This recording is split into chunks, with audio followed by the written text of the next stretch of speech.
Oh man, I get so excited on the Rec Poker podcast when we start the show off by hitting all our audio cues correctly. We've got a full guest a panel here assembled. I'm so excited for another Monday night on the Rec Poker podcast. So first of all, thank you all for joining us here. My name's Jim Reed. I'm Bluffsterini in the home game and at Rec Poker Jim on Twitter and on Threads. I've got the best freaking job ever in the world because I get to hang out with my friends on Monday night and talk about poker. If you don't know what Rec Poker is all about, we're a group of seriously enthusiastic recreational poker players. We study together, we play together, we commiserate together, we celebrate together. We have a lot of fun. And most of what we do over at Rec.Poker is free. That's why we have to thank our sponsors, the Running Aces Hotel, Racetrack, and Casino. We also have to thank all our premium members because their $15 a month helps us keep the lights on around here and keep doing the great stuff that we do week in and week out. And the Wrecking Crew is the group that I really have to tip my hat to because if it wasn't for them, we wouldn't be here. If you want to find out more about me and the rest of the Wrecking Crew, you can go to rec.poker/crew. But just listen up. You're going to meet a few of them here tonight, starting with producing co-host Chris Jones. Well, I'm Chris Jones. You can find me 5B5 on Twitter or Threads or 5x5 in the PokerStars home game. And I'm Joe Coolis. You can find me on Twitter at JoeCoolPhD, cool with a K, or as Elvita11 in the home game. And I'm John Somsky, also known as Poker Geek MN everywhere. Hey, I'm Joseph Wills. I am hockey_poker on Twitter, now X, and hockey_poker 702 in the home game. I am Kim Kilroy. I am PetFat33 on the social platforms. I'm Fergie56 in the home game, and I'm the captain of the PFFs. Damn right, Kim, you sure are. We're going to be talking to Matt Stout from the Cherry series of poker and beyond in just a moment here. But I wanted to first introduce Joseph Wills, who you've just heard from, is the newest member of our Wrecking Crew. Joseph was on episode 499 with his wife Tony talking about the Poker Oasis, their home game club down in Las Vegas. I'm so excited to be welcoming him to the crew here onto our leadership panel. He's going to be sharing a lot of fun stuff. Joseph, I want to say just thanks again for joining the team. You're a great fit here, man. Yeah, thanks, guys. Yeah, thanks for having me. Reputation, notwithstanding. But no, looking forward to it. I've already got an article coming out, this week that should be posted, plus some other, threads and stuff. Excited to help, with the Rec Poker community and get some people excited about the game we love. That's it. Everyone here on the Wrecking Crew, we're fun poker players, but what we all have in common is we love sharing the love of the game. And Joseph fits right in there. If you want to find out more about Joseph, you can either listen to episode 499 or you can go to rec.poker/hockeypoker and you'll find his Wrecking Crew page and you can find out some more details there. All right, but on with the show. It's Monday night at 7:30 on YouTube. We're going to be giving away a prize later in the evening. But first, I want to welcome Matt Stout here to the show. Matt, you and I had a chance to meet in person in Las Vegas, which was a real treat. But thanks for taking a little extra time and coming here on the Rec Poker podcast. Yeah, absolutely. Thanks for having me. Now, you've been involved in the poker world for quite a while. You've been a professional player. You've had a ton of success in tournaments and in cash games. Now you're very involved in the Cherry series of poker. And I know you've got some other irons in the fire in the poker world. I don't want to put you in a box, though. Why don't you put yourself in a box? I'd like to ask our guests at the first, sort of define your own space in the poker world today, if our listeners aren't familiar with who you are. I mean, I've been playing poker for a living since I came out of college, right around December 2005, 2006 is when I really started having some big scores, made a big final table in a circuit event and chopped that with Matt Glantz for $35,000. Really kind of jump-started my bankroll in my career, started traveling on the tour. I played almost all tournaments for the first,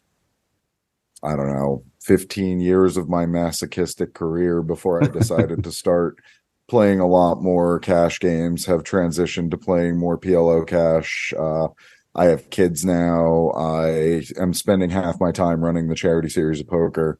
I founded the charity series of poker as a grassroots volunteer side project in 2014, just doing 3 events a year. I was sponsored by Borgata and Hard Rock Hollywood as a pro player. So leverage those relationships to get them to give us free food and beverage and do some charity events for my favorite charities. They paired them with their big World Poker Tour events. They showed me how to do silent auctions, how to market these things, how to do step and repeats, all the things that I had no clue about. I really just thought that I was going to be like, oh, it'll be easy. I'll just pick a charity and we'll do an event for them. And they were like, oh, that's cute. We'll handle this and show you how it's done. And I kind of ran with that because in 2017, after I'd been doing the events for a few years, Daniel Negreanu saw how successful our Hard Rock Hollywood event for Joe DiMaggio Children's Hospital was. And he asked me to take over his big St. Jude event in Vegas.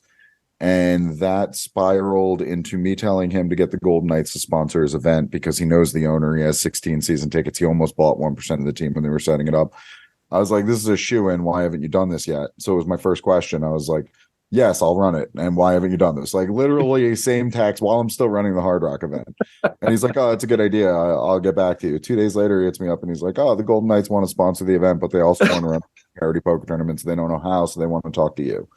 So that's when I met with the Knights and I was like, okay, I'll do a 5th event a year as a volunteer. I spent about 100 hours per event. So it was already becoming a lot of commitment. Yeah. But then I got to this event with the Knights and within like 30 minutes, which by the way, I got nervous for this meeting. And that says a lot because I don't get nervous for WSOP, World Poker Tour final tables, televised, like the full 9, life-changing money. Like I focus on the game for the game, and I somehow let myself get nervous for this meeting because it meant that much to me. Like I grew up playing hockey, and like my dream when I started CSOP was like, hey, if I could get the Rangers to let me run an event for them. And then I eventually move out here. They start a new team, and that team comes to me asking me to run their event. So it was kind of a dream come true for me, and I've been splitting my time 50-50 between running events. Now we do events for St. Jude, Golden Knights, Raiders, Make-A-Wish, 3 Square Food Bank, Habitat for Humanity, you name it, United Way of Southern Nevada, Las Vegas Rescue Mission. We're doing an event at least once a month on average now, and I have 3 in November. It's getting out of hand and kind of taken over my life, but I love it. I've just been trying to find a way to split my time between being the president and founder of the charity series of poker and still being a professional poker player when I have time. And now I'm also doing Run It Once training videos. So actually, when I get off this, I need to run some solves from the win tournament I won a week ago and start getting a training video going. So I'm wearing a lot of hats now, but it's all about kids and charity and balance now and being able to have a little bit of stability. I've been on a nice heater in tournaments, but I've been focusing a lot less on tournaments in general. It's just not conducive to my lifestyle anymore. I love playing tournaments when I can, and it's still what piques my competitive side and what gets me really going in poker. But cash games, and I've enjoyed PLO more, so it's made it easier for me to tolerate cash games, even though I always found them to be a more boring form of poker. Stability. Well, I got a bunch of segues and takeoffs from that. I'll just remind. So, speaking about helping charities and good causes, I'll just remind our YouTube chatters. If you have a question for Matt, just type it right into the YouTube chat there, and we'll ask it. If you're on the panel here and you want to ask a question, just unmute, and I'll see that you're unmuted, and I'll call on you to ask Matt a question. And our YouTube chatters also, of course, we're going to be having our weekly food bank prize, where every week we give away a prize. We raffle something off to the folks here on YouTube, and it goes to support food banks across the world. So we'll get to that a little later on. But Matt, it's great to hear that you've got your heart in the right place for so many of these fantastic causes. I know you mentioned wearing a lot of hats and having a full balanced life. You didn't mention everything you're doing at home with the family as part of that, but I know, as you mentioned, you've got some kids now, and that kind of changes the calculus on what kind of available time you have. How old are the kids, and what are they getting up to these days? Oh boy. So I have a 4-year-old son named Asher. He is mildly autistic, so he's in a full-time program called Applied Behavior Analysis. Similar to school, he's working one-on-one with psychologists to help prepare him to hopefully be ready for gen ed and not being in special ed or self-contained as a result of his autism, because he is like an autistic genius type. So he has some speech regression, speech delay, and aggression issues from his inability to communicate. But he also shows that he's like well ahead of his age in a lot of developmental areas. So he is the man. I just picked him up from school and was playing with him just now. I had to stop playing Call of Duty with him. He's 4 and I have him playing Call of Duty. He gets out of school and he's like, "Daddy, I want to play the shooting game." I'm like, "All right." It's a little questionable, but you see Daddy doing it all day, we might as well. So well, I think you've got some questionable role model characteristics already. But I'm going for Father of the Year.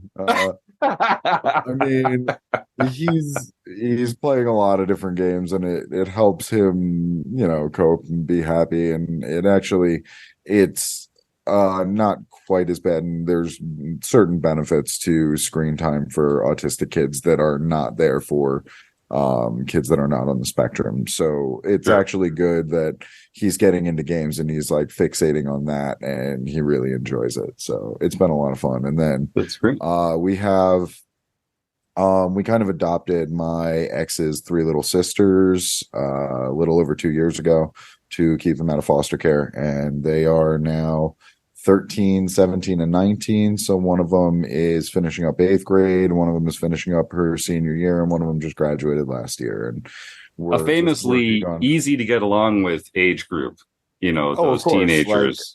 They were like, "Oh, you're getting used to having a 2-year-old son. Here, take 3 teenage girls." Good effing luck. But it's worked out really well. These girls are amazing, and it's been a real blessing to have this opportunity to be a big positive impact in their lives when they kind of needed it the most. Nice. Well, speaking of sort of growing up and evolving, you've talked about how you used to play tournaments all the time in your more masochistic phase, and that you've seen the light and you're working your way into the cash realm, or at least you started doing that a long time ago. I'm with you 100%, brother. I just wish some of these folks around here would get it. Like, come on, tournaments are fun and everything, but cash is where it's at. Am I right? Am I right? Or am I right? I mean, I've been blessed to I work really hard at tournaments. So obviously there's that element to it. There is skill and hard work involved, but I've also been very lucky in that I've hit scores at just the right time where I'm like, I really need to, be more stable, play more cash, do something else, and make more money other ways. And then all of a sudden I just have a big score in tournaments. I'm like, oh, I'm a genius again. My Gordon Vayo, who took second to Quewin, is a good friend of mine. He had a great quote one time, and this was literally 3 months removed from taking second in the main event for 6 point whatever million, something like that. He said to me that this game never has you more than 2 weeks from feeling completely indestructible or like a total fucking idiot. There's very little in between. You're either just like where I am right now with my game, where I just feel like I'm unstoppable, or you're in that downswing where there's no way that you can play the hand correctly to win, and you become so fixated on minimizing losses that you don't give yourself a chance to win, and you fall into those negative pattern traps. So it's very true, and it was really nice to hear him say that so shortly after having such a big score. Right. Yeah. He's very self-aware. Joseph, did you have something there? Yeah, no, just on the opposite spectrum. I won't go into the amounts, but I know on the cash game there was a significant loss in PLO right before you started scoring in those tournaments. So I can see the love-hate with the cash game. What was it, 3 dimes? I don't care about 3 dimes. I believe it was, but I wasn't going to say it. But if you say it, that's okay. No, I'm buying in. Depending on how the game is, how it's playing, how my role is going, how risk averse I'm feeling. I usually either min buy or max buy in cash games with very little in between. So I play the 5-5-10 PLO at Aria because it's like the biggest daily public game that's running in Vegas. Unfortunately, I wish they had like quarter running daily and it wasn't semi-private or private or whatever. We won't even get into that. But the that game is either a 400 or a 2K buy-in for me. But even when I'm buying in like 2K at a time, like if I lose 3 or 6K in a day, that's kind of par for the course. I expect to lose up to 3 buy-ins before I'll call it quits. And it doesn't rattle me. I mean, I've been doing this for a living for 18 years now. I mean, you start to get to the point where you manage your bankroll properly, you manage your emotions, your expectations, you focus on what you can control, and you just sort of start removing the emotion from it completely. And that actually goes both ways. A lot of people think about just trying to remove the negative emotion associated with downswings, but it's actually important to not let yourself get on too much of an emotional high when you're winning either. And like, I'm not going crazy spending right now because I know the next downswing is lurking around the corner. I have 4 kids. I have some serious stuff to worry about with the $100,000 that I just won. So it's also just making sure that I don't get on too high of a high so that the absence of the serotonin from these wins isn't going to lead to depression later when I go on a downswing. Great point. That's a great point. There's a lot to be said for realizing that you need to manage your emotions, your expectations, and the way you view the game, even on an upswing, because a lot of people just get on cloud 9 and that's going to make it harder to deal with your downswing when you don't get to be on cloud 9 anymore. Yeah, I really like the way that you talk about it because when you start thinking about it in terms of buy-ins and big blinds and not in terms of dollars that can get spent elsewhere, it's just realistic to expect every once in a while you're going to lose a few buy-ins. Every once in a while you're going to win a few buy-ins. Those are going to be the higher variant sessions that you play. And if you're bankrolled for the stakes that you're playing, you really shouldn't sweat it. It should just be the tools that you bring to the table, right? So I think that's the right way to think about it. Yeah, and realistically, I mean, Joseph thinks I'm thinking about it as a negative 3K session, but in reality, I went in and put 3 hours of work in at my typical hourly rate. I know what my hourly rate is. I keep very good records. I know that I made hourly rate times 3 that day. You know, it just wasn't reflected in the variance of the day, and that's fine. But I know what my expectation is in that game over 800-900 hours plus of keeping very meticulous records. So I know what I made in the long run that day, and that's all that matters. I went and put in the work, and I made the best decisions I could, and we're going to live with the result. Yeah, I also Chris, run it once. No, go on. No, you also run it once, please. Yeah, and yeah, I mean, that was the other thing is like. I was having this conversation with someone today who was talking about not wanting to play PLO instead of No Limit because it's so volatile. But I was like, as someone with a tournament background, I've gone on 3 or 4 lifetime downswings of $250,000 plus. So, oh yeah, I mean, I was backed for a lot of it. And I know how to like manage it. I have a lot of my own action for mid stakes, and then I'm backed for, you know, when I play 3500s and 5Ks and all that.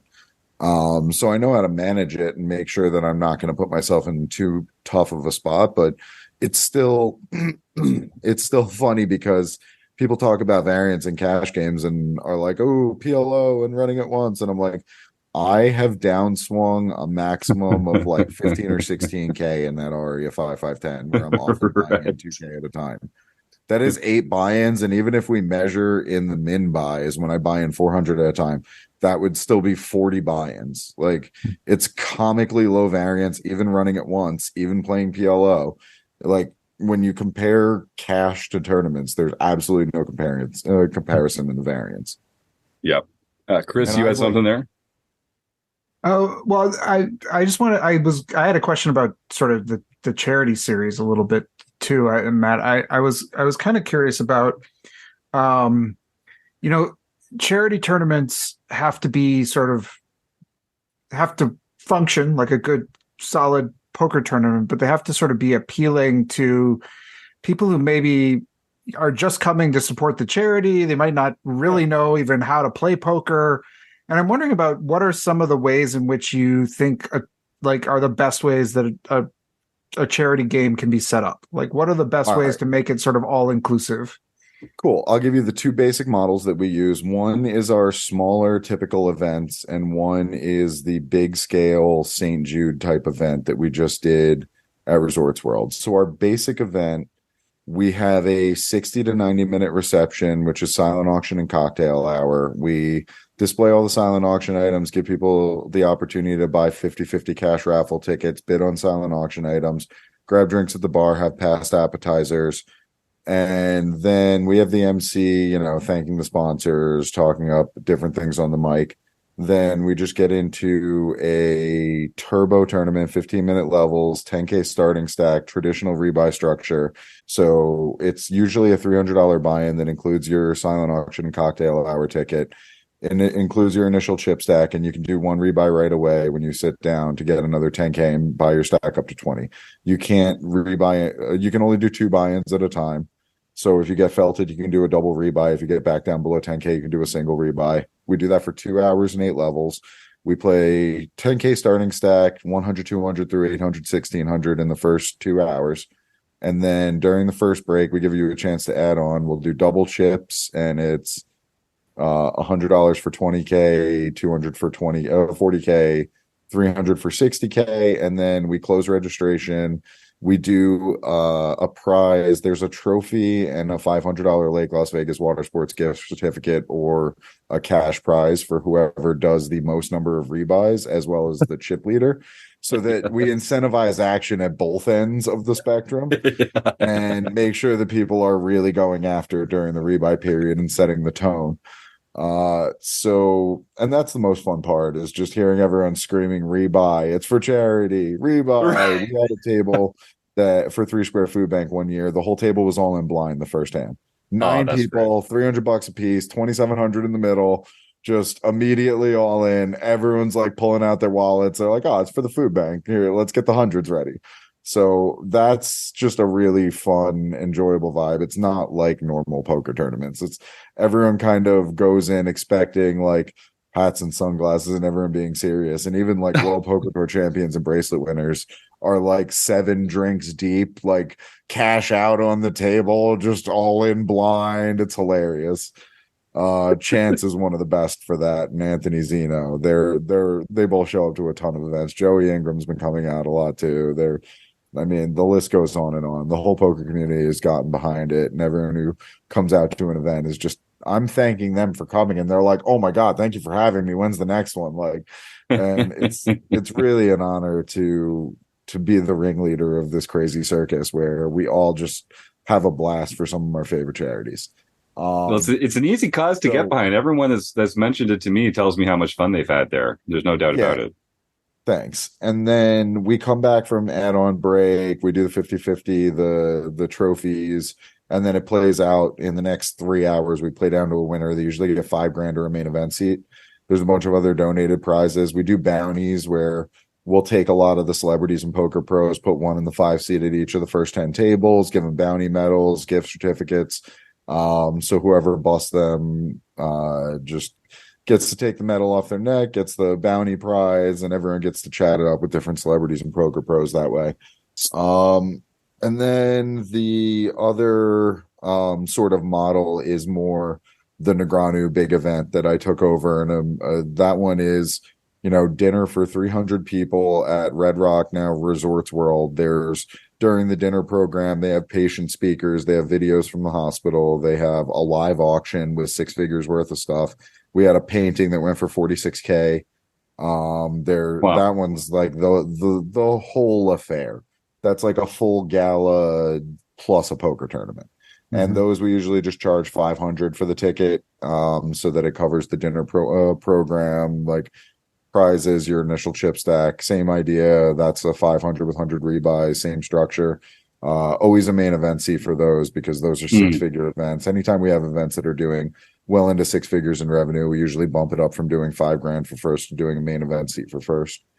But it's a lot of fun. I mean, and so Go on. Yeah, I mean, that sounds like a blast. And so when you have these sort of high profile, like, hugely successful poker players in these fields, do you ever see them like switch gears where they start to take it seriously, or are they just always just kind of there? Is it like after the rebuy period? Okay, now I'm into poker playing mode, or are they still? Well, how does that play out? Most of them still are kind of clowning around the whole time. They'll start playing a little bit more seriously when there's like 2 tables left or final table, once they know that there's, a pretty big prize in sight. But they're usually not there to win. They don't really care. They're there to dump $500, $1,000, and show up, be seen supporting the charity. And I mean, for them, like, it's the way I pitched it to all of them in the beginning, is like, hey guys, I've made it as easy as possible while we're all traveling around to show up at Borgata, show up at Hard Rock, show up at Planet Hollywood during the World Series, and I'll align it with where we're going to be when we're free, and let's just go out and have these parties and have a good time. And everyone just bought into it, and it's like their easy way to give back. So they show up for all of them religiously. They hate it when they miss them, and I appreciate the hell out of each and every one of them. Nice. Kim Kilroy, you had a question. Knights players, Raiders. That's the other fun part for me. Is right, of course, real celebs. I was a season ticket holder already, and now I just get to hang out with Ryan Reeves and Keegan Colasar and William Carrier, and now Derek England and I. That actually is a good segue, because our upcoming event, October 13th at the Palms, is for Golden Knights Alumni Association.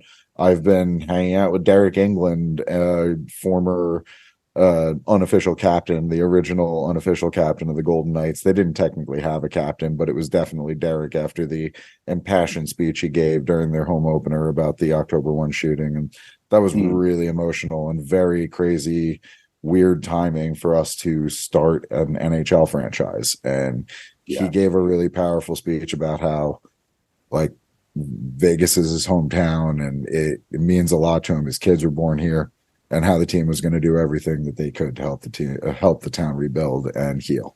So it's been really an honor working with him. Showed up for my first meeting with the Alumni Association. Reminded me of my first meeting at Borgata when I got signed by them. Like, show up for an afternoon meeting, and we just start ordering pints on pints on pints. And it's like, no one's even eating. I show up for lunch, and they're just like, no, we're just drinking. We're all right. This is going to be fun. Let's go. This should be a good event. Yeah, that's bringing a fun mindset. I had to turn him down for a third pint. I was like, guys, I got to drive. Mine's an 8.2. Like, I'm good. That's awesome. Kim? Yeah, I may or may not be asking for a friend. How do you choose the charities that you support? Do they have to go through some sort of... If you have a charity that's effective and legitimate and has the following and the ability to get people out for events, get sponsorships together, I have the whole recipe. And we just charge a small flat consulting and management fee, and all the proceeds go to the charity. We don't take a percentage or anything. So it's definitely something we can discuss. It comes down to, like, vetting the charity, making sure that we can make the event a success, and then we'll run it. Awesome. And are they all held in Vegas? Nope. We've had events in Florida, New York, New Jersey, California, Nevada. Trying to think. I feel like there was one other state that I'm forgetting. I see a lot of the events are in Vegas. Are there logistical challenges for you having these events in other areas? Like, is there a traveling team? How does that get handled? So usually So with California, it's easy because there's a company out there that I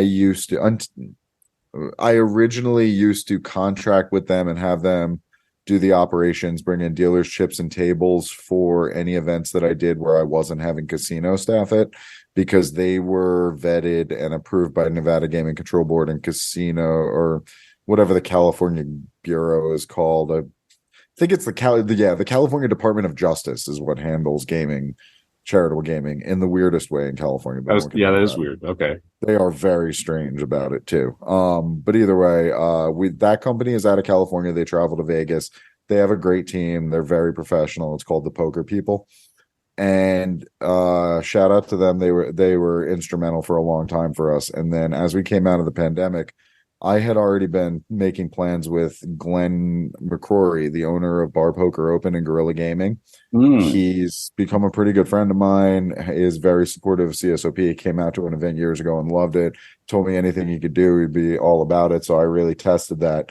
And I went to him and was like, hey, you want to give me 20 tables and 8,000 chips at cost? And we came up with a partnership agreement where I'm helping to promote Gorilla Gaming. And I mean, they make amazing tables. So I don't represent products that I don't believe in. This guy is making the best tables in the industry. There's a reason that he's becoming the main provider for the World Series of Poker and why he does all the win tables. And he makes them really, really high quality, and he can make them lightweight so that they're portable. That was the key for us. Like, he's done all the Bar Poker Open stuff. He's been traveling around with tables and trying to figure out all the logistics behind that, just like we were going to need to do. So he's become an invaluable asset in vertically integrating, getting all the equipment we needed to vertically integrate, having our board of directors be able to pay for it all so that we pass the savings along to the charities. The charities pay us $200 per table to staff it, pay the tournament director, pay the dealers, instead of paying $35 to $65 per person, which is $300 to $600 per table.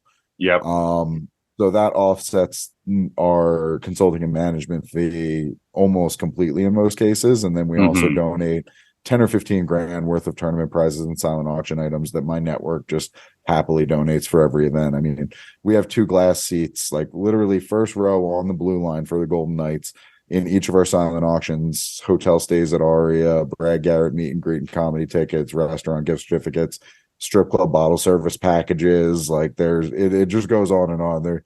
And then every time one of the Golden Knights players shows up, we just get a ton of pucks, have them autograph all of them, keep them in storage, do one per event. So whole bunch of autograph pucks, bunch of other fun stuff in the silent auction each time. Nice. So a lot of different ways that we've learned to help streamline it, make it as effective as possible, save the charities money, make sure that we have a really good time and make it a really good, fun event for everyone, but without breaking the bank and while making sure that all the money actually goes where it should go. I mean, our events are usually 20 to 25K. The smaller events, the non-dinner program and all that, it's usually 20 or 25 grand in expenses, including 5K for the first place prize and 10 grand or 5 to 10 for that, and 5 to 10 on the food and beverage and all the other incidentals and stuff that go along with running the event. But we've really streamlined it to where we're not wasting money on anything that doesn't need to be done. So Glenn at Gorilla Gaming has been absolutely unbelievable and super helpful in this process. And we now have gaming clearance to run our own operations. We don't need a casino staff. Amazing. I had a weird miscommunication with Resorts World because their events team was handling this, because we have dinner for 300 is like a $50,000 food and beverage bill. So, right. I mean, that event, we did $750K in revenue, but obviously it has plenty of costs involved in it. That event, the whole, the catering team and the events team was handling it. So poker wasn't really that looped in, and St. Jude planned on having us run operations the whole time, because Red Rock tried to charge us $65 per person and we did it for $200 per table last year. So St. Jude was all about having us run ops. And we had a miscommunication, and Resorts World thought that we were balking at their price, and we weren't worried about the price that they wanted us to pay their dealers. We just wanted to have control over the operations and control over the pricing. So I actually had to go to Leon Wheeler, who runs the Resorts World Poker Room, with an olive branch and hire some of his dealers and offer to get them involved and be like, look, this was not that we minded paying your dealers that price. It's like, we're good at this. We run our own ops and we want to be able to save our charities money. So I wanted him to realize that I wanted it to be a cooperative effort between us, where we highlight their poker room. We're featuring their poker room. We can bring in some of their players from their big game there. They have an 8160 mixed game. And I mean, if any of those players want to come in, we're happy to have them. So I tried to make sure that he knew that it wasn't, there shouldn't be any hard feelings. I don't want to work together for the benefit of the hospital with him on this. It shouldn't be something where he feels slighted or where we didn't want them involved, because we do want them involved. They run a great room, and we're pretty good at what we do and trying to make sure that we pass along all the money that we can to the charities. And he loaned us tables. We hired some of his dealers. It was nice. He was very helpful in the end. Well, and the poker world, I'm learning more and more is it's a small world and it's a world that wants to help. So, there's a lot of friends for a good cause like that. And you want to sort of maintain that positive attitude with a lot of those people, of course. Yeah, there's a lot of amazing people in this poker world. The other note was that in casinos, they have to have cameras on it, but we're also authorized to run events without camera coverage for as long as it's charitable gaming only. Amazing. So we do like full restaurant buyouts. We take over Sterling Club, a private members only club at like a really exclusive high-rise condo complex in Vegas. And we have different venue deals built into. We got like ridiculous food and beverage minimums. We've haggled them over every little thing they tried to nickel and dime us on. We've bought all the AV equipment we need to not get banged out by Encore. I've learned all the tricks. They tried to charge me $1,600 for 2 wireless mics and a headphone jack to plug an iPad in to run our playlist. They're like, "Oh yeah, $1,600." I sent them a link to an Amazon thing with a 2,000-watt 2-speaker setup, 2 wireless microphones, and the full soundboard. And they were like, I was like, "Will this get the job done?" He's like, "Yeah, and then you'll just have to pay us $150 to run electrical." I was like, "Done." So now we own the equipment for half the price that they wanted for a one-night rental. Yeah.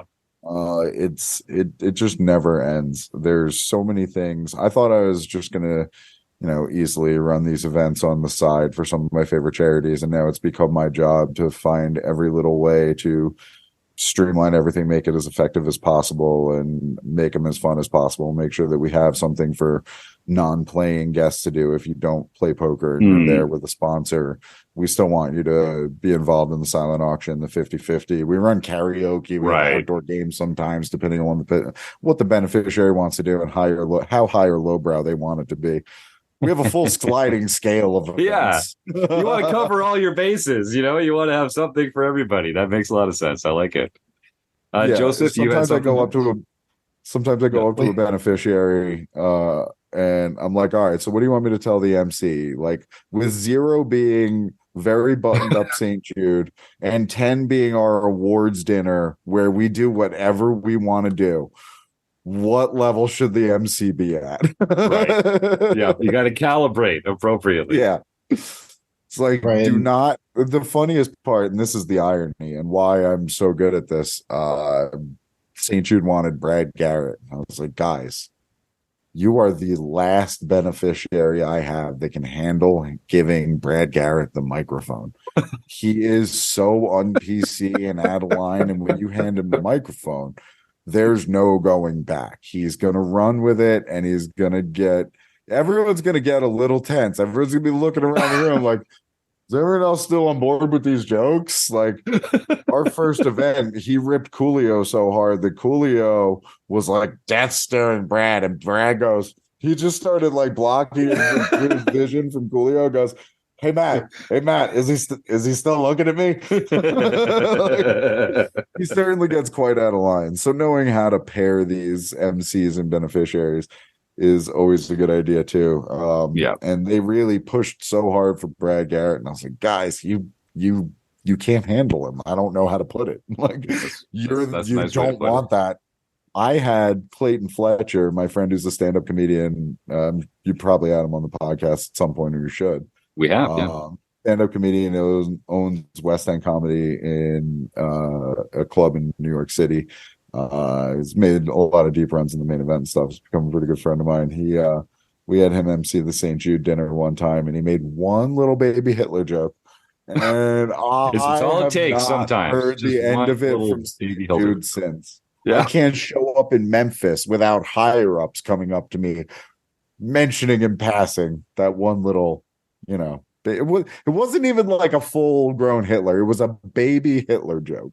Oh, so the joke wasn't baby. It was about an actual Hitler being a baby joke. Yes. It was. He was still a baby at the time. You can't hate him too much yet. He's not horrible and evil yet. I thought that there was a little more leeway. I don't know. Like, St. Jude did not agree. Apparently, Hitler remains a hot button issue. We're learning new things every day here. Too soon. Too soon. Too soon. Still, Too soon. never going to not be a Still too too soon soon. on that. It's just not going to not be too soon. But Clayton didn't agree, but that's why Yeah. Clayton's now opening for Jim Jeffries. So Yeah, I heard that. Yeah. Right. Hey, that was comics. awesome to watch. I got Yeah. to see that in person. It was pretty unreal to see a good friend of mine open for one of my favorite comedians of all time. That's Definitely very proud of him and happy to see the direction his career is going. Nice. Joseph? Yeah, and well, yeah, just going back to the charity stuff, I guess more so for Kim's question. We just recently had our second event. I'm going to say we because I'm a part of the admin staff as well, so I'm like a full Very fledged much member with you my are a own part of it. email address too, right? And Fancy. we've had we've had two for Sterling or for Curl Vegas actually, Jim. And so they are now going to get their own facility. So hopefully next time you're out there, you can actually go curling, if that's your thing, being Canadian and all.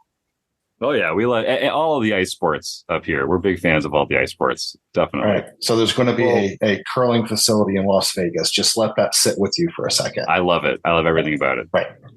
So the And St. Jude then event that raised $750 is like a golf tournament, poker tournament, gala. It's all kinds of things, and then we're going to add a concert next year, and then the year after that, I want to add a celebrity hockey tournament. So we'll really get the Canadian contingent in then. Yeah, that's right. We'll Go take on, it. Joseph. Were you done, or Wait, just back to Chris's question about a lot of the high profile poker players, like a 30-second story. My first CSOP last March was in Vegas for 6 weeks, all bright-eyed, bushy tailed, whatever. Sitting down at CSOP and Dutch Boyd sitting on my right. And, deer in headlights look, like, holy crap, I remember watching this guy in 03, 04, final table, whatever. And I mean, he was the nicest guy, and all of them are. He said Joey Ingram, Lincoln Kennedy, former, I'll say Los Angeles, Oakland Raider. He was never a Las Vegas Raider. And, so all of them, yeah, it's a great event. Even, if you're learning how to play poker, it's, still fun, and it's a fun environment to learn how to do so. You can get a little crazy with all, with all of the action and the rebuys and all of that, but it's a fun time. Thank you, Joseph. I appreciate that. And Joe Cool, PhD. Sorry, Joseph. Do you have a follow up there? Oh no, that was it. Joe Cool, let's jump in. So I just want to point out to the listenership that Matt is being very humble about his abilities in terms of this project. As most of you know, I do run my own foundation and have tried to put together events such as poker events and karaoke events and the like. And it is a crap ton of work to pull it together. And he kind of glossed over something that I think needs to be brought out, is that when you're doing charity work, everybody presumes that everybody starts cutting their costs and saying, oh, yeah, it's a charity, so we're going to make it easy for you. And we won't. They do not. And in fact, a lot of times I think they actually look for people doing charity events to charge a ton more because you're kind of stuck. I've gone to hotels and they have said, well, if you want alcohol, we get the money from the alcohol and you got to pay us in order to have the bartenders there. I don't quite have the leverage that Charity Series of Poker, so sometimes I've had to give into that. But I do think that, when I saw that you were coming on, I really wanted to say that you're really doing yeoman's work to raise that much money. And I don't know the finances, but those big organizations are not going to go to places that are going to cost them too much because they know what the deal is. So kudos to you, man, for the work that you do. Thank you. The question I do have, though, is so for silent auction, this is a little bit in the weeds, and if it's not something you want to talk at length, I can certainly take it offline, but it's like, how do you maximize the in-kind events or the in-kind donations from a variety of sources, because that helps to maximize a lot of the income that you get at particularly silent auctions, or to draw in people who may not be interested in whatever it is that you have to entertain them? No, that's a great question, and honestly, it's one of those things where it takes a lot of time to get the wheels rolling and get people to believe that what you're doing is, legitimate, effective. There's people that have given a bad name to charity events. There's a lot of charity events where they're like, oh, the dirty little secret is like these charity events don't make money, and they're just everyone trying to spend some money to look good, and it's awful. I've worked really hard to try to make these events as effective as possible, and one of the easiest things to do, because a lot of, especially when you're working with a lot of different beneficiaries, and my role is to try to go and say, hey, I want you to support every organization that I agree to support, but I promise to vet them. And it's a little tougher to get them to give cash donations. But as you go along and build your network and tap into this person knows this person with this business, you can get $100 gift card from this guy's restaurant. You can do, this guy will give a free product that doesn't cost him much. You just build this network of people that want to get involved. They want to help out, and you just kind of build a spreadsheet. We have multiple spreadsheets. There's a info sheet template that it has like several tabs. One of them is the prizes tab, where I have a giant section highlighted in green of all the stuff that's pre-committed for every event. That's all the stuff I was mentioning earlier. There's a section that's yellow that we have to confirm event by event or go try to pick up or see if we can get them involved.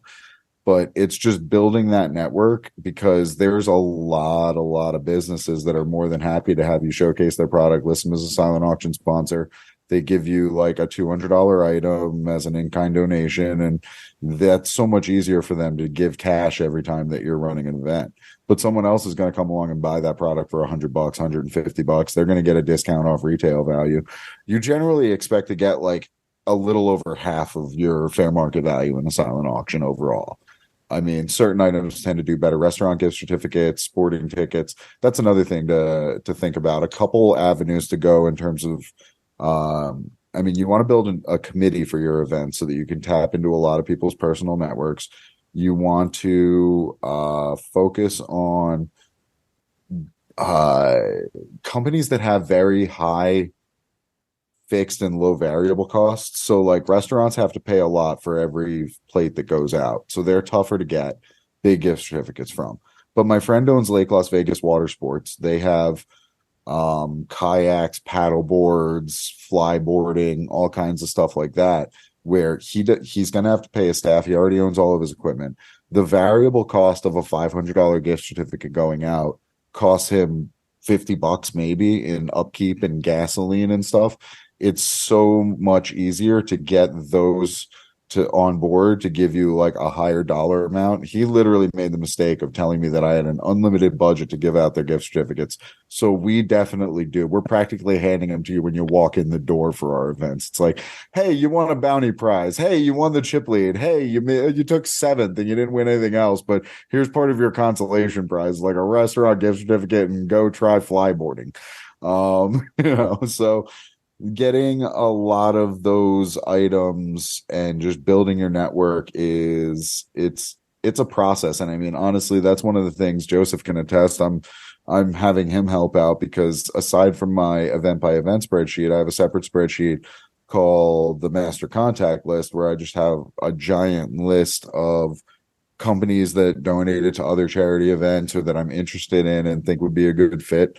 And we just haven't had the time to reach out to them. So when you have volunteers that want to put in hours, like even cold calling, it can be pretty productive when you have the right pitch, work on the pitch with them, give them the canned email, like highlighting the points like, hey, we've worked with all these beneficiaries and helped raise $4 million in the past 10 years. Like, we are legitimate, like help us raise more, so yeah. Just trying to really tap into everyone around you's networks and try to really maintain those relationships, make sure those people come out from time to time and have a good time. Like, we have a guy who donates ATV tours for all of our events, and he doesn't have much time, travels a lot, but he comes out to at least 1 or 2 events a year. I mean, I want to make sure that I show that guy a good time and make sure that he sees us on the microphone showing our appreciation and things like that.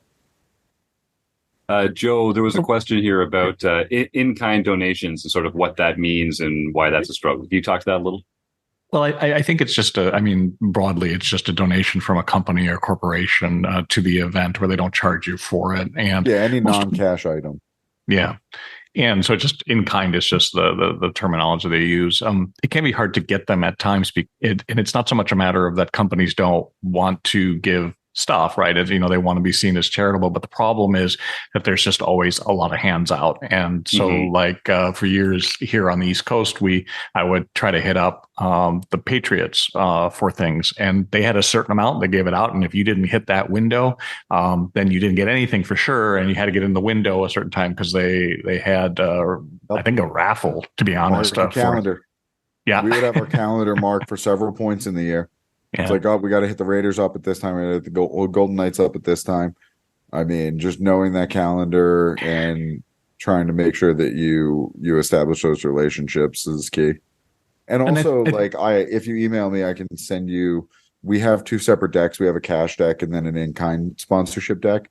So at different levels, we'll. It's not as much as we give the cash sponsors in terms of seats and reception tickets and recognition, but we show them like, hey, if you give us this amount item, you'll get like your sponsorship logo in the silent auction area the night of the event. It'll be on signage or whatever it is. And as the levels go up, we do MC mentions and social media posts and things like that.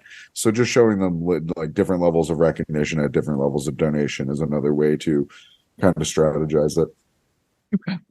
I guess the one question I did, if I can follow up real briefly, it's just very small, is that so a lot of the things that you seem to be giving away seem to be more local, and that there's some success to that, but we often are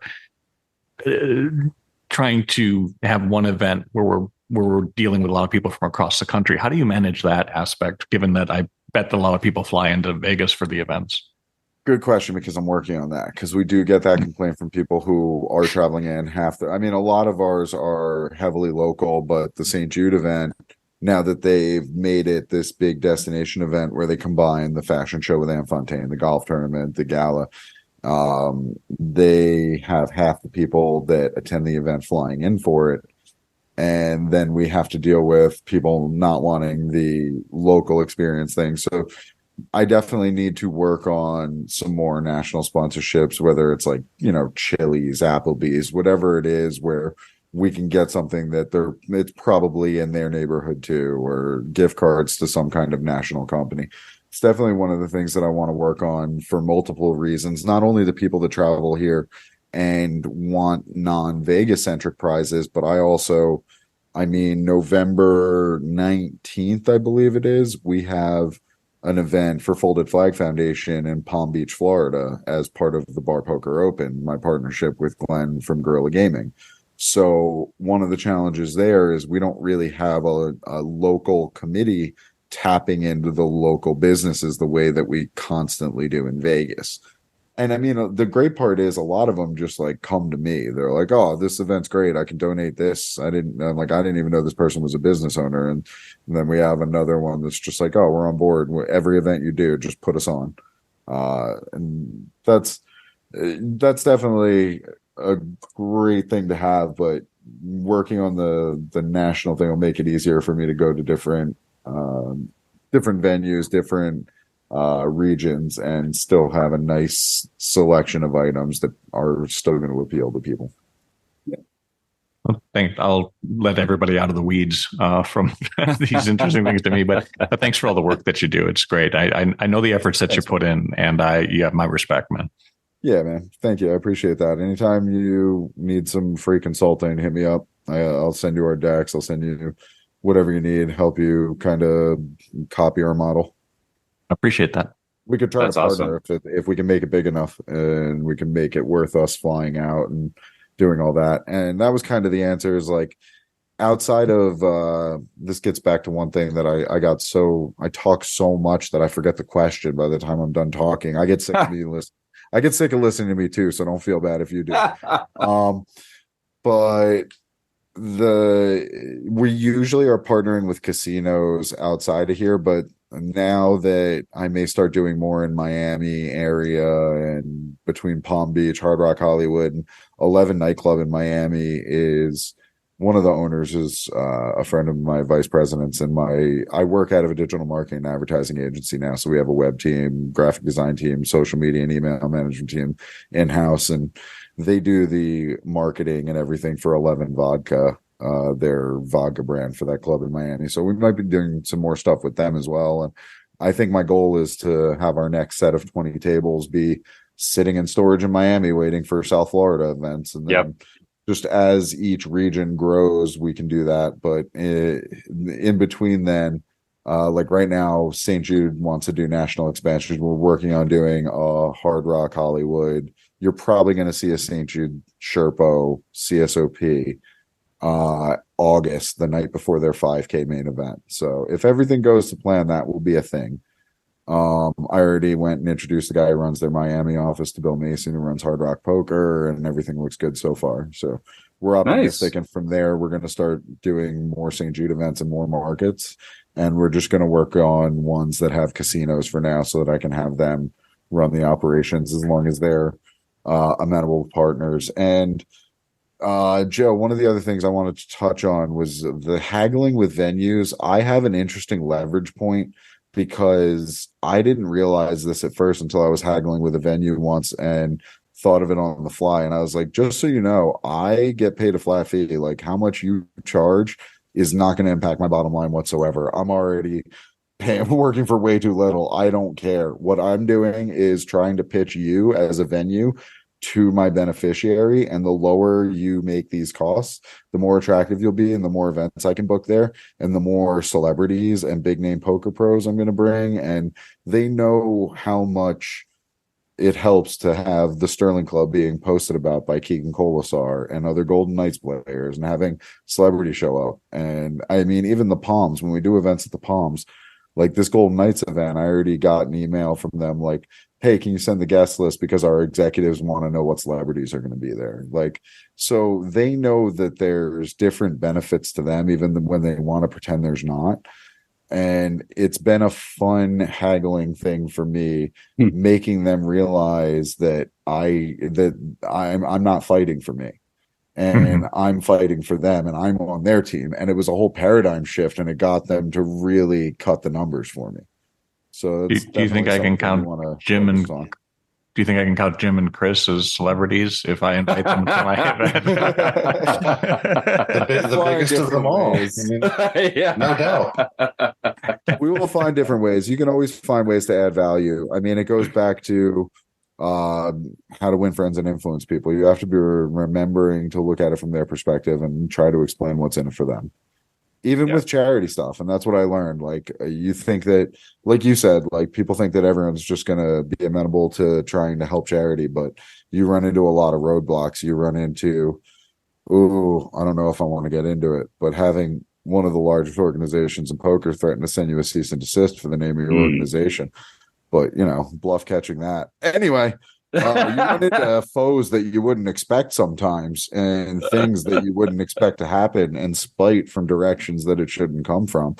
And even when you're not, like, they're not trying to be as helpful as you would like them to be, but you can definitely you can find the leverage points, and you can find the ways that it benefits them, and try to pitch it to them in a way where you're going to make sure that it's a mutually beneficial relationship.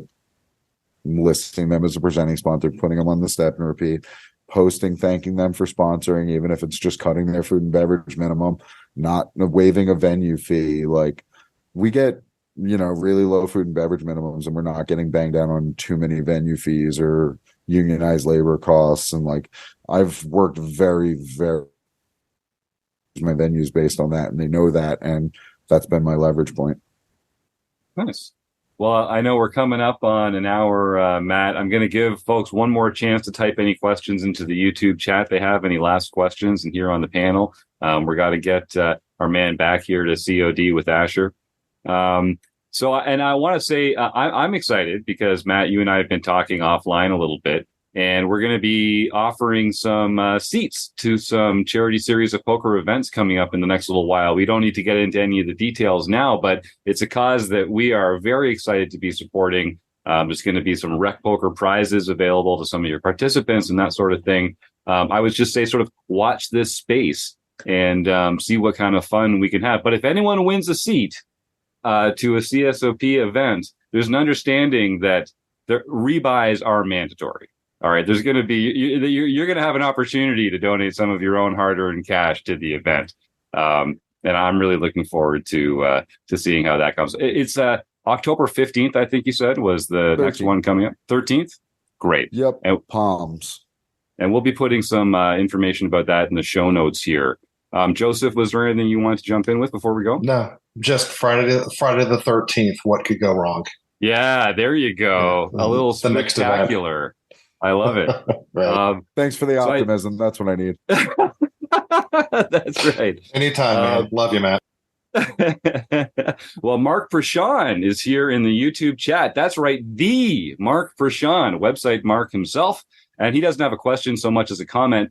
Play cash to take shots in tournaments. Yes, sir. Exactly. That's how I do it anyway. Go make a bunch of money all year playing cash and then go blow it all off bracelet hunting. And I also want to just say my own mother, Martha, for some reason is having trouble typing in the YouTube chat, but wants to let you know. So I'm getting text messages. A very interesting guest. Sorry that I couldn't chat. And then she says, love you, but I think that's for me. So maybe, you know, I'm just going to. Yeah. Well, we'll get her down to Vegas. Phil, it might be for Phil or it you. Seem like it's about me. I'm just saying. We're really, I mean, it's all over the place. All right. Well, this has been really fun. Matt, if folks do want to get in touch with you to get more involved with what you're doing or to get to donate some prizes or to get, to find out how to buy tickets to some of these events, what's your preferred way for people to reach out to you? Email me, matt@charitySeriesOfPoker.org. All right. We'll put that in the show notes as well. If there's one thing that our listeners can do to support your cause, what would that be? Show up and fire off rebuys. I mean, yeah. we really just need bodies in the seats supporting the cause. People that are high energy, have a lot of fun, want to play the game and enjoy it and support some good causes. I mean, we definitely need the people to show up. We can only plan the circus. We need the clowns to show up. That wouldn't be the first time that our group in particular has been referred to as clowns. I kind of like that idea about it. So look forward to that. There's one more question in the YouTube chat, and Matt, we didn't get to talk any poker strategy at all here. We'll connect offline. Maybe we can have you back 1 week to talk on our forums edition and get into some of the poker strategy. I'd like to reach into your brain and extract some of that. But this question from K Poker Wannabe says, can you please tell me if the Leafs are winning the Stanley Cup this year? I hope not. I really hope not.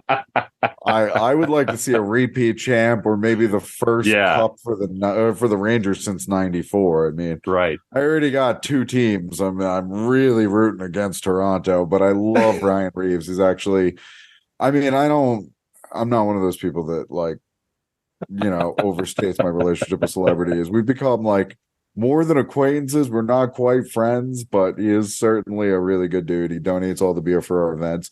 Vegas still loves him, even though he's not a Golden Knight anymore. And right. we love having him at events. He shows up, comes like high energy, having a good time, like partying with anyone who introduces himself to him. And then he busts out of the tournament and he just stands around like double fisting his 7.5 beer and like just continues partying, watching the final table, hanging out with people he doesn't know at the bar. Like he's the best.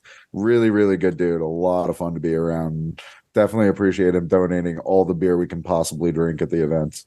Yeah, that sounds like a good one to hold on to. Well, thanks again, Matt. This has been a treat. I'll make sure that all your contact information is there for folks that want to connect. And I'm already looking forward to the next time we get to chat. Thanks again. Yep. Thanks for having me. Take care, guys. All right, man. Well, that was Matt Stout from the Charity Series of Poker. No surprise. That was a long, rambly, fun interview. I thought we'd get a chance to talk about some of his actual. I mean, the guy's won like millions of dollars playing poker. We didn't really get into any of that, but a great cause to get behind. Someone whose heart's in the right place in the poker world, and I'm looking forward to doing some more work together to make the poker world a better place. Charity Series of Poker and Rec Poker. What could be a better combination? So why don't we start? If folks want to start typing the words food bank into the chat, we'll be ready to do our raffle and see who's going to win a free month at Tournament Poker Edge, thanks to last week's guest, Derek Tenbush, which I'm really excited about. Chris and Joe, why don't you guys work out if it's going to be a nerd overlay or the DiceoCam IRL You guys can figure that out while John Somsky is going over some home game results in the meantime here, and then we'll see who's going to win a prize today. Well, we can start on September 18th, digging 8 graves. Chris Simonu. Chris has been on a roll. Yes, he has. Got his 8th nightly victory. Then Fu Walrus, who I don't know the real name for, got his or her first nightly victory. Gopher Boy TJM Taylor got his first daily mixed victory for the year. Then Gopher Boy TJM Taylor got his second international victory for the year. Is he allowed to play on Saturdays? Didn't we? Come on. Let's keep fair. it going. We just keep going. Yeah, all right. Is there a speed round here? Just go. Yeah, speed round. Time for the speed round. He did. This does bring him actually to 24. So he's wins lifetime. So he still has a ways to go to catch up to Evil Roy CA. Very impressive, though. Nicely done, too. Yes. Big Chiz, 73. Scott Chisler got his first international victory. And then Bone Crusher 14, Marcel Dusick, got his first LPP victory. So he can contact info@rec.poker for his free month at Learn Pro Poker. Way to go, John. And you nailed the Dusick pronunciation, is my understanding. So congratulations. We're all improving. He doesn't even like trip up over the ism at all anymore. Spike just keeps coming in and old hand. I know, it's like it doesn't even count. It's like he's done this 500 times. It's like he's done this 500 times or something. It's hard to believe. All right. Well, I see 4 guesses in the YouTube chat here. Stu, Jim, Ron, and Dave. If you guys see those correctly, Chris, it looks like you have been selected for the DiceOcam roll of the week. Are we doing the 4-sider then? We're doing the 4-sider. Let's see what comes up. Here we go. Okay, fingers crossed. Oh, and what do we got? See it? This one's always hard to see. I need to get one that has lighting on it, but it's a 2. It's a 2? All right. That means Jim, we ended up with 2 extras. 5 and 6. Oh, we did. We got a 5 and 6 in there. Okay, so listen, we're just gonna give 2 months away. Every once in a while, you just got to give away 2 prizes. So the first winner is Gibber 222. That's our man Jim Gibson, who just can't stop winning things. Apparently, fantastic. Let's try that again with the 6-sider, and we're going to give another prize away this week. All right, it's a 3. Can you see that? It's a 3. That's Ron. All right. So Gibber, Jim, and Ron, you are both instructed. Send an email to info@rec.poker and claim your prize. You've won a free month at Tournament Poker Edge. You're really going to love it. And we'll get that all off to you in no time. So let me see. Is there anything else that we should touch on right now? We do have some, I kind of teased this a little bit last week. In October, we're changing the premium membership schedule a little bit. We're sliding some events a little later on Thursdays. So if you West Coast fans will have a little more time to get home and relax before the premium events start. And we're also shuffling a couple other things around. But if you ever have any questions about what we're doing here at Rec Poker, or you want to get more involved, or you want some answers, just send that email to me, jim@rec.poker, and we'll get you all sorted out. But I really do encourage you folks, head on over to rec.poker/crew and see all the different friendly faces here on the Wrecking Crew. Everyone on that page wants to be a resource to you in some way, whether it's through coaching or just like pointing out resources for you to use or just talking poker. That's a group of well-intentioned folks that just want to make your poker life a better, brighter, more fun place. So I would encourage you to go and check that out. Any other comments, questions, concerns? I know Chris has to run out of here. If you're a premium member watching this live, you get to go start the deep dive, the monthly deep dive this month. So I will thank Chris, of course, for all the work that he does around here. John, Joe, Joseph, and Kim, we couldn't do it without you here on the Wrecking Crew. Of course, the support of the Running Aces Hotel, Racetrack, and Casino. Check out their Hallow Scream event, October 18th to 24th. And you, the listeners, we wouldn't do it without you either. So thank you.